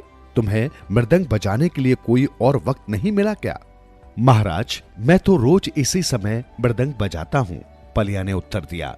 लेकिन राजा ने उसकी बात को अनसुना करके उसे तुरंत अपने राज से निकल जाने का आदेश दे दिया। सीधे सादे पलिया ने अपनी सफाई में एक शब्द भी नहीं कहा। वो चुपचाप अपना मृदंग लेकर जंगल की ओर चल पड़ा। जंगल में वो एक तालाब के किनारे बैठकर अपनी मस्ती में मृदंग बजाने लगा। उस तालाब में जलपरियां रहती थी, जो मृदंग की मधुर थाप सुनकर नाचती हुई पानी से बाहर निकल आई। वे अपने नृत्य में इतनी मगन थी कि उन्हें अपनी सुध-बुध भी नहीं रही थी। जब पलिया ने थक कर मृदंग बजाना बंद किया, तब जाकर उन जलपरियों को होश आया। फिर वे पलिया को घेर कर बोली, तुम हमारे साथ हमारे महल में चलो, हम तुम्हें अपनी रानी से मिलवाएंगे। पलिया उनकी बात मानकर उनके साथ चल पड़ा। उस तालाब के नीचे शंखों और सिपियों से बना हुआ एक शानदार महल था। उस जल महल की रानी ने पलिया का खुले दिल से स्वागत किया और अपनी सेविकाओं से उसको सुंदर कपड़े और आभूषण पहनाने को कहा। वे कपड़े और आभूषण पहनकर पलिया किसी राज्य के राजकुमार की तरह दिखाई देने लगा। जल महल की रानी पलिया की मृदंग बजाने की कला से बहुत प्रभावित हुई थी। वो उससे बोली, पलिया, मैं चाहती हूँ कि तुम मेरी पुत्री से विवाह कर लो। क्या तुम्हें ये प्रस्ताव स्वीकार है? पलिया कुछ कहता, इसके पहले ही राजकुमारी पलिया के पैरों में गिर पड़ी और रोने लगी। ये वही राजकुमारी थी जो राजा के सपने में आई थी। वो राजा से प्रेम करने लगी थी। उसने पलिया को अपने हृदय की बात साफ साफ बता दी।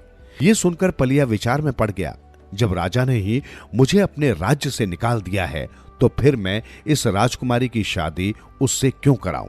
तभी उसे अपनी मां के शब्द याद आए, कभी भी स्वार्थी न बनना, जहां तक हो सके दूसरों की मदद करने की कोशिश करना।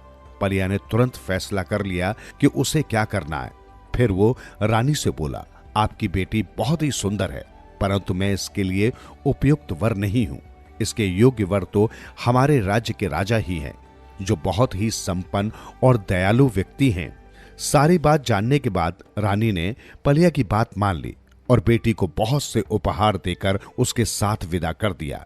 जब राजकुमारी पलिया के साथ महल में पहुंची तो उसे देखकर राजा की खुशी का ठिकाना नहीं रहा। फिर राजकुमारी ने राजा को पलिया से अपनी भेंट और उसकी उदारता के विषय में सारी बातें बता दी। शीघ्र ही जलपरी के साथ राजा के विवाह की तैयारियां शुरू हो गई। उधर पलिया चुपचाप महल से बाहर जाने लगा। तभी राजा उसे रोकते हुए बोले, तुम कहां जा रहे हो पलिया? हमारी शादी में मृदंग नहीं बजाओगे?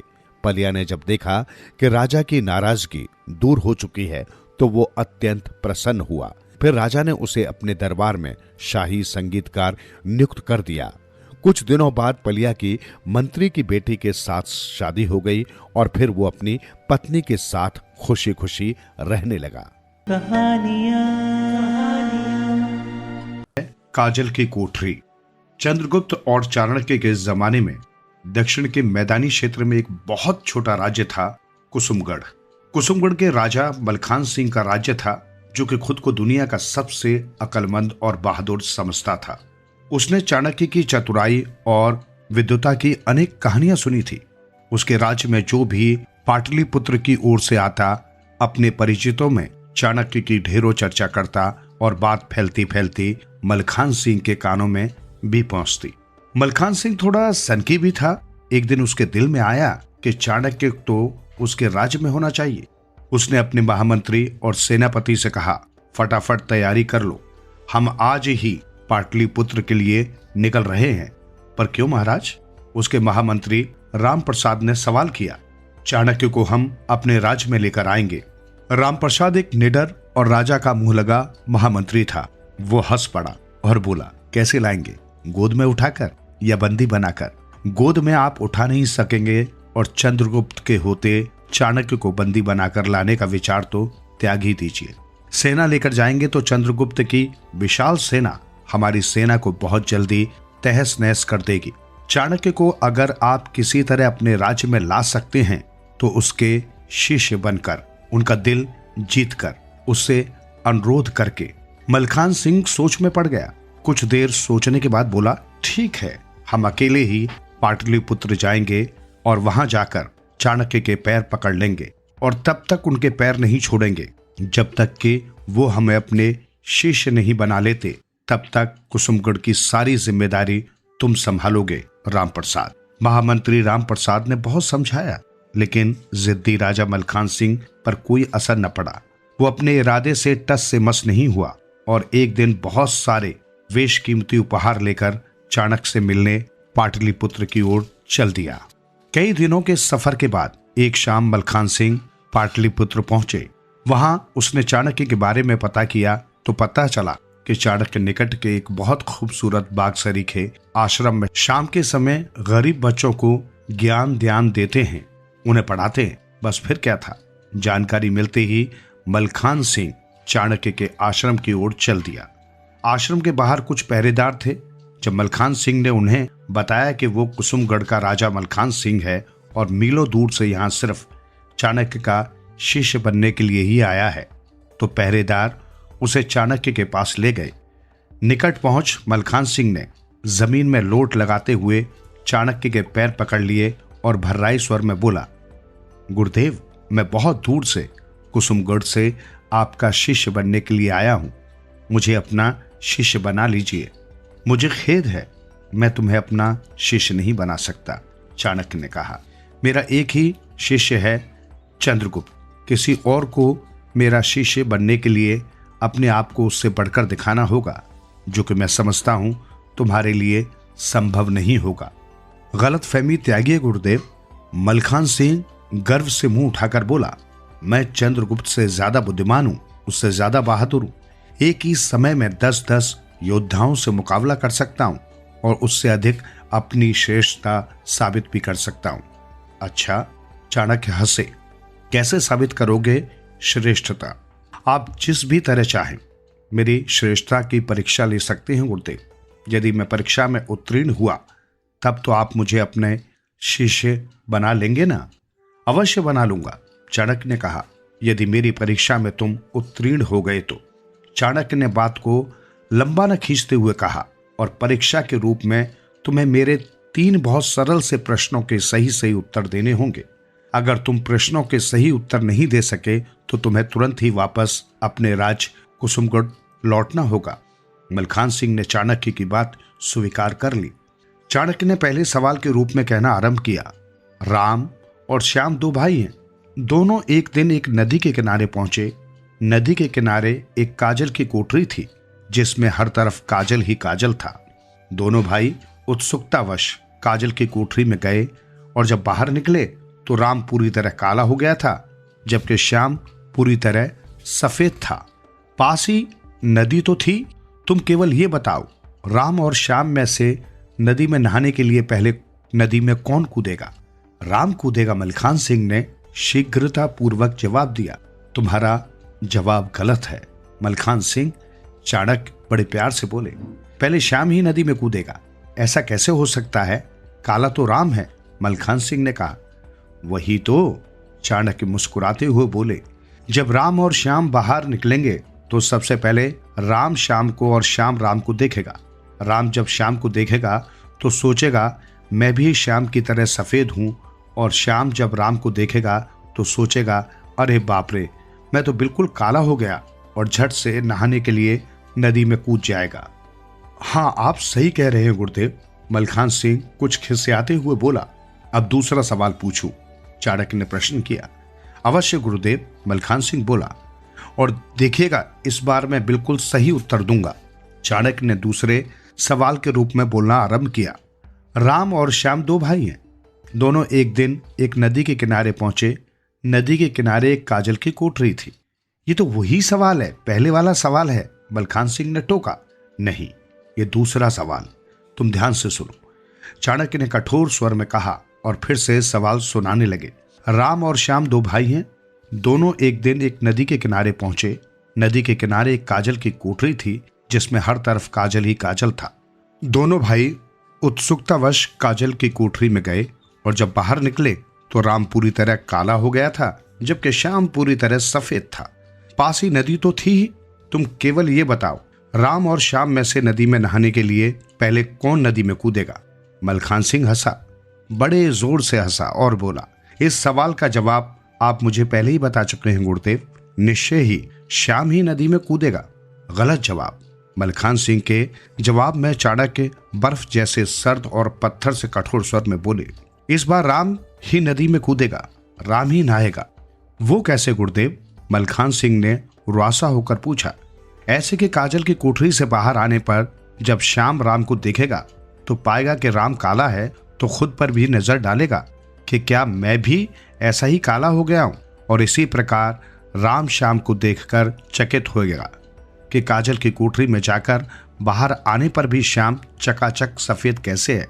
तब वो खुद पर भी नजर डालेगा तो जानेगा कि वो तो पूरी तरह काला हो गया है, और तब वो झटपट नदी में कूद पड़ेगा। मलखान सिंह का चेहरा मरे हुए चूहे जैसा हो गया। तभी चाणक्य ने मलखान सिंह को पुनः संबोधित किया।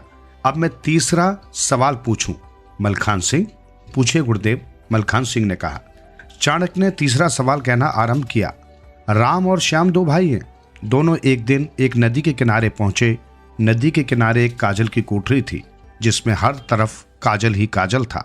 दोनों भाई उत्सुकतावश काजल की कोठरी में गए, और जब बाहर निकले तो राम पूरी तरह काला हो गया था, जबकि श्याम पूरी तरह सफेद था। पास ही नदी तो थी ही। तुम केवल ये बताओ, राम और श्याम में से नदी में नहाने के लिए पहले कौन नदी में कूदेगा?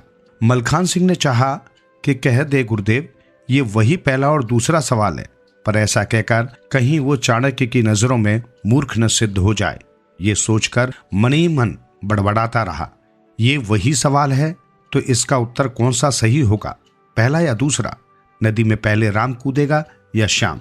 वो बड़बड़ाने लगा, कभी राम कभी श्याम, लेकिन जोर से कुछ भी न बोला। उसके होठों के स्पंदन से उसकी बड़बड़ाहट का अंदाजा लगाकर चाणक्य बोले, मलखान सिंह, क्या तुम चंद्रगुप्त से नहीं मिलना चाहोगे? क्या ये जानना नहीं चाहोगे कि चंद्रगुप्त क्यों मेरा शिष्य है? हाँ, इच्छा तो है उस जैसे यशस्वी सम्राट से मिलने की, मलखान सिंह धीरे से बोला। चाणक्य ने अपने एक सेवक को आदेश दिया कि तत्काल पाटलिपुत्र के राज दरबार में जाकर चंद्रगुप्त से कहो कि हम अभी इसी समय उससे मिलना चाहते हैं।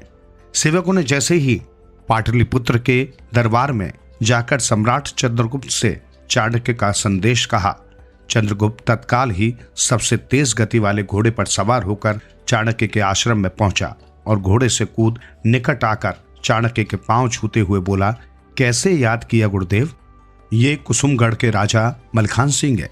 इन्हें तुमसे एक सवाल का जवाब चाहिए। क्या सवाल है गुरुदेव? चंद्रगुप्त ने पूछा। चाणक्य ने वही सवाल एक बार फिर दोहराना आरंभ किया।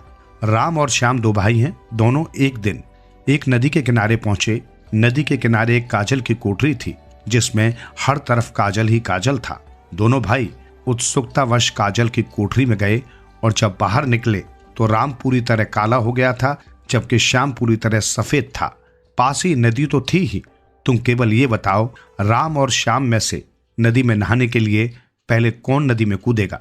चंद्रगुप्त पहले तो मुस्कुराया, फिर गंभीर होकर बोला, धृष्टता क्षमा करें गुरुदेव, सच तो यह है कि आपका ये प्रश्न ही गलत है। ऐसा कैसे हो सकता है कि काजल की कोठरी में एक साथ दो लोग जाएं और बाहर आएं तो उनमें से एक पूरा काला हो और एक पूरा सफेद? सियाने लोग कह गए हैं, काजल की कोठरी में कैसो ही सियानो जाए, एक लीक काजल की लागी है। गोनू के 3 प्रश्न। एक बार गोनू झा के गांव में मिथिला नगरी से एक मेहमान आया। वो मेहमान गांव के एक ब्राह्मण परिवार का संबंधी था। गोनू के गांव में उसकी ससुराल थी।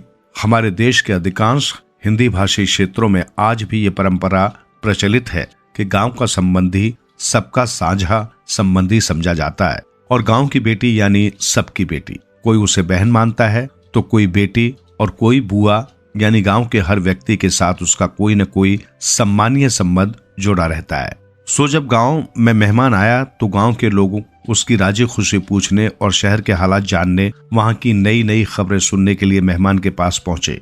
गोनू भला पीछे क्यों रहते, वे सबसे पहले पहुंचे। और सुनाइए जवाई बाबू, क्या नई खबरें हैं आपके शहर की? किसी ने मेहमान से पूछ लिया। मेहमान बोला, आजकल मिथिला में खूब गहमा गहमी का माहौल बना हुआ है। अपने राज्य के और पड़ोसी राज्यों से भी अनेक विद्वान महाराज के दरबार में पहुंच रहे हैं। रोज शास्त्रार्थ होता है राज्यसभा में। महाराज कला के पारखी हैं, ऐसे शास्त्रार्थ तो उनकी सभा में नित्य प्रति चलते ही रहते हैं। फिर ऐसी क्या विशेष बात है जो दूसरे राज्यों के विद्वान भी उनके दरबार में आ रहे हैं? गोनू ने पूछा। हाँ, विशेष बात तो है ही, मेहमान बोला। बात यह है गोनू भाई कि इस बार दक्षिण भारत का एक काले रंग का चोटीधारी ब्राह्मण उनकी अतिथिशाला में ठहरा हुआ है। उसने सारे विद्वानों को चुनौती दे रखी है कि जो कोई व्यक्ति उसको शास्त्र अर्थ में पराजित कर देगा वो उसकी दास्ता स्वीकार कर लेगा और उसका सेवक बनकर रहेगा, और यदि प्रतियोगी हार गया तो उसे उस ब्राह्मण को गुरु मानकर उसकी सेवा करनी पड़ेगी। अपने गोनू पंडित को भी शास्त्र अर्थ करने में महारत हासिल है। पिछले दिनों ही उन्होंने उत्कल प्रदेश के एक विद्वान को शास्त्र अर्थ में हराकर इनाम जीता था। अगर ये मिथिला जाकर उस ब्राह्मण से शास्त्र अर्थ करें तो ये उसे जरूर पराजित कर देंगे। गांव के एक युवक ने गोनू की प्रशंसा करते हुए कहा, गोनू बेटा, माँ काली तुम पर प्रसन्न है। मिथिला जाओ और उस ब्राह्मण की चुनौती स्वीकार कर लो। मुझे पूरी उम्मीद है कि माँ काली की अनुकंपा से तुम ही जीतोगे। गांव के 80 साल के बूढ़े ने कहा। उनकी बातें सुनकर गोनू बोले, ठीक है दादाजी, यदि गांव के लोग इतना आग्रह कर रहे हैं तो मैं मिथिला चला जाता हूँ। देखता हूँ कितने पानी में है दक्षिण भारत का ब्राह्मण। घर जाकर गोनू ने अपनी पत्नी से सलाह मशवरा किया तो वो बोली, राज दरबार में पैठ बनाने का एक सुनहरा मौका है, लेकिन इसमें एक खतरा भी है। हार गए तो वो ब्राह्मण तुम्हें अपना चेला बनाकर तुमसे खूब सेवा कराएगा, इसलिए सोच समझकर ही उसकी चुनौती स्वीकार करना। पहले 1-2 दिन दरबार में बैठकर उसकी विद्वता का आकलन करना, उसके बाद ही कोई कदम उठाना। तुमने सही राय दी है ओझाइन, मैं ऐसा ही करूंगा, गोनू ने कहा और मिथिला जाने की तैयारी में जुट गए। अगले दिन प्रातः ही वे मिथिला के लिए चल पड़े। 2 दिन दरबार में बैठकर उन्होंने ब्राह्मणों की विद्वता का आकलन किया और तीसरे दिन प्रतियोगियों की कतार में शामिल हो गए। सबसे पहले उन्होंने सम्मान पूर्वक मिथिला नरेश को प्रणाम किया और फिर अपना परिचय दिया। वे बोले, महाराज, मैं आपकी प्रजा का ही एक नागरिक हूँ और दक्षिण के इस ब्राह्मण महाशय से बहस के लिए प्रस्तुत हुआ हूँ। बहस नहीं, शास्त्रार्थ कहो नौजवान, मिथिला नरेश ने मुस्कुराकर कहा। एक ही बात है महाराज, आप इसे जरह भी कह सकते हैं, गोनू ने कहा। मैं आपसे ये पूछना चाहता हूँ कि क्या किसी विशेष विषय पर ही बहस हो सकती है या किसी भी विषय पर? यहाँ पर प्रतियोगियों को पूरी छूट है, कैसा भी प्रश्न पूछा जा सकता है, बशर्त वो अश्लील न हो, महाराज ने बताया। तब ठीक है, गोनू ने कहा और ब्राह्मण की ओर उन्मुख होकर पूछा, पंडितवर, क्या पहले प्रश्न आप करना चाहेंगे? नहीं, तुम चाहो तो पहले प्रश्न तुम ही पूछ सकते हो, ब्राह्मण ने मुस्कुराकर कहा। उसे पूरा विश्वास था कि वो सामान्य सा दिखने वाला युवक किसी गूढ़ विषय पर तो प्रश्न करेगा नहीं, क्योंकि सूरत से ही ये कोई ज्यादा पढ़ा लिखा दिखाई नहीं दे रहा। बस यही वो मात खा गया। गोनू को पहले प्रश्न पूछने का मौका मिल गया। गोनू बोला, ब्राह्मण देवता, मैं सिर्फ 3 प्रश्न पूछूंगा। यदि आपने मेरे तीनों प्रश्नों का सही सही उत्तर दे दिया तो शर्त के मुताबिक मैं आपकी दासता स्वीकार कर लूंगा। दूसरी स्थिति में आपको मेरी श्रेष्ठता स्वीकार करनी होगी। स्वीकार है? पूछो प्रश्न, ब्राह्मण ने कहा। मेरा पहला प्रश्न है, बुद्धि का निवास कहाँ है? गोनू ने प्रश्न उछाला। ये भी कोई प्रश्न हुआ? ब्राह्मण बोला, छोटा सा बच्चा भी जानता है कि बुद्धि मस्तिष्क में रहती है। गलत, बुद्धि निवास करती है होठों में। गोनू बोले, सोचिए, अगर आप अपने होठ न खोलें तो आपकी विद्वता का प्रकटन कैसे हो सकता है? बिल्कुल सही कहा तुमने। महाराज प्रसन्न होकर बोले, होठ खोलने मात्र से ही तो पशु पक्षी और मानव का अंतर ज्ञात हो सकता है। कुछ सीमित मात्रा में तो बुद्धि पशु पक्षियों में भी होती है, किंतु वे उसका प्रकटन नहीं कर पाते। हमारे विद्वान पंडित पर भी इस बात को भली भांति जानते होंगे। ब्राह्मण ने सिर हिलाकर स्वीकार किया। मेरा दूसरा प्रश्न है, बुद्धि खाती क्या है? गोनू ने पूछा। ब्राह्मण ने गोनू के इस प्रश्न पर आपत्ति जताई। बोला, ये एक बेसिर पैर का प्रश्न है। भला बुद्धि भी कोई चीज खाती है? खाती है विप्रेवर। गोनू बोले, बुद्धि का आहार है समय। बुद्धि समय को खाती है। महाराज ने सहमति में सिर हिलाया। बोले, बहुत विद्वतापूर्ण प्रश्न किया है तुमने। सचमुच बुद्धि के द्वारा ही समय की उपयोगिता का आकलन किया जा सकता है। और महाराज, अब मेरा तीसरा प्रश्न है, बुद्धि पहनती क्या है? गोनू ने पूछा। गोनू के इस अजीबोगरीब प्रश्न पर ब्राह्मण चकरा गया। उससे कुछ जवाब देते न बना तो गोनू ने कहा, महाराज आज्ञा हो तो अब मैं इस प्रश्न का उत्तर दूं? अनुमति है, महाराज ने कहा। इस पर गोनू ने कहा, महाराज, इस प्रश्न का उत्तर मैं तब दूंगा जब आप मुझे अपने जैसी राजसी पोशाक मंगा देंगे। गोनू के इस कथन को महाराज भी न समझ सके, किंतु उन्होंने राजसी पोशाक मंगवा दी। पोशाक पहनकर गोनू बोले, उपस्थित विद्वानों, क्या अब भी आप नहीं समझे कि बुद्धि पहनती क्या है? बुद्धि की पोशाक होती है राजसी वस्त्र। राजा का पद सिर्फ शक्ति से ही प्राप्त नहीं किया जा सकता, उसके लिए बुद्धि बल भी आवश्यक होता है। गोनू की इस व्याख्या को सुनकर ब्राह्मण का चेहरा उतर गया। स्पष्ट था कि वो गोनू से पराजित हो गया है और अब उसे गोनू का सेवक बनकर रहना पड़ेगा। लेकिन गोनू ने उससे कहा, विप्रेवर, आप सचमुच ही एक प्रकांड पंडित हैं। मैं आपको नमन करता हूँ और अपनी शर्त से मुक्त करता हूँ। बहस या शास्त्रार्थ करना एक और बात है और विद्वता का सम्मान करना दूसरी बात। आप मेरे लिए पहले भी पूज्य थे और आगे भी पूज्य बने रहेंगे। ब्राह्मण का सिर लज्जा से झुक गया, लेकिन महाराज सहित सभी दरबारियों के चेहरे खिल उठे। आखिर राज्य के ही एक युवक ने शास्त्रार्थ में दक्षिण के उस ब्राह्मण को पराजित कर दिखाया था। महाराज प्रसन्न होकर गोनू से बोले, युवक, हमें तुम पर गर्व है। हमें प्रसन्नता है कि तुमने मिथिला का सम्मान सुरक्षित रखा है। आज से हम तुम्हें अपनी राजसभा में स्थान देते हैं। हम तुम्हें ये छूट भी देते हैं कि तुम्हें नित्य प्रति दरबार में आकर उपस्थिति दर्ज नहीं करानी पड़ेगी। तुम जब भी चाहो दरबार में आ जा सकते हो। इस प्रकार उस दिन से गोनू झा को मिथिला नरेश के दरबार में स्थान मिल गया।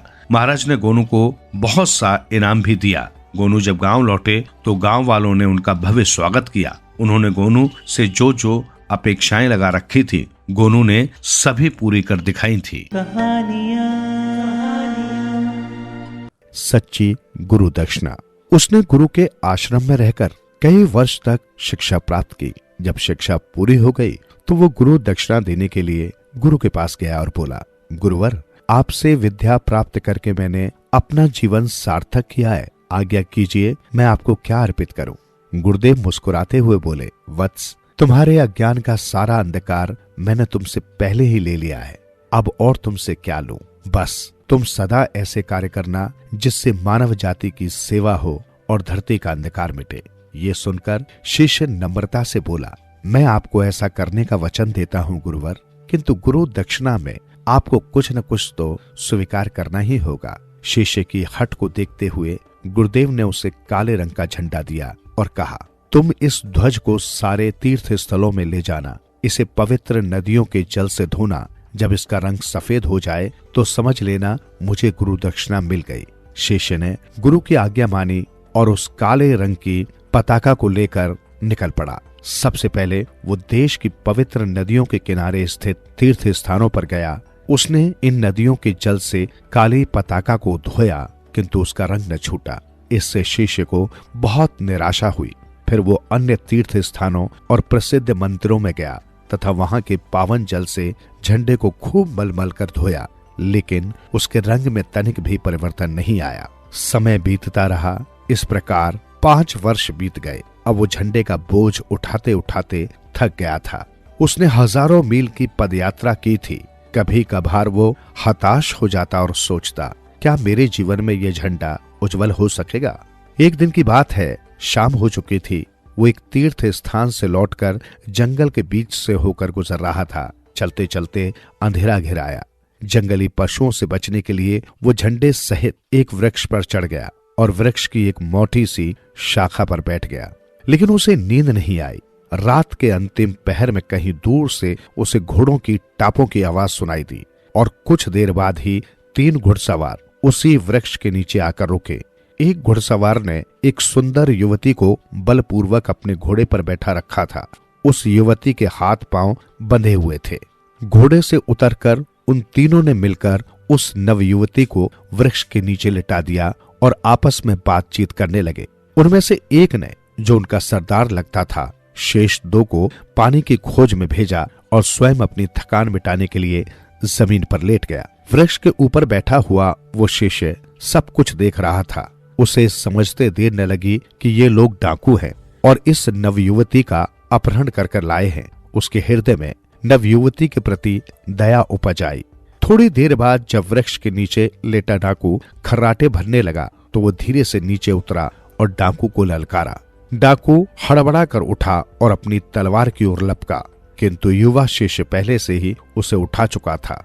डाकू के संभलने और उसके आक्रमण करने से पहले ही उसने तलवार के वार से उसे मौत के घाट उतार दिया। उसके बाद उसने 2 घोड़ों को चाबुक मारकर वहां से भगा दिया ताकि शेष दोनों डाकू वापस आकर उसका पीछा न कर पाए। अब उसने युवती के हाथ पैर खोले और पूछा कि वो कौन है। युवती ने बताया कि वो जंगल के पार वाले गांव के साहूकार की बेटी है। उसे ये डाकू विवाह मंडप से उठा लाए हैं। चलो मैं तुम्हें तुम्हारे घर छोड़ाऊं, कहकर शिष्य ने शीघ्रता से वृक्ष से झंडा उतारा, लड़की को घोड़े पर बिठाया और फिर स्वयं भी उस घोड़े पर बैठकर उसे गांव की ओर सरपट भाग लिया।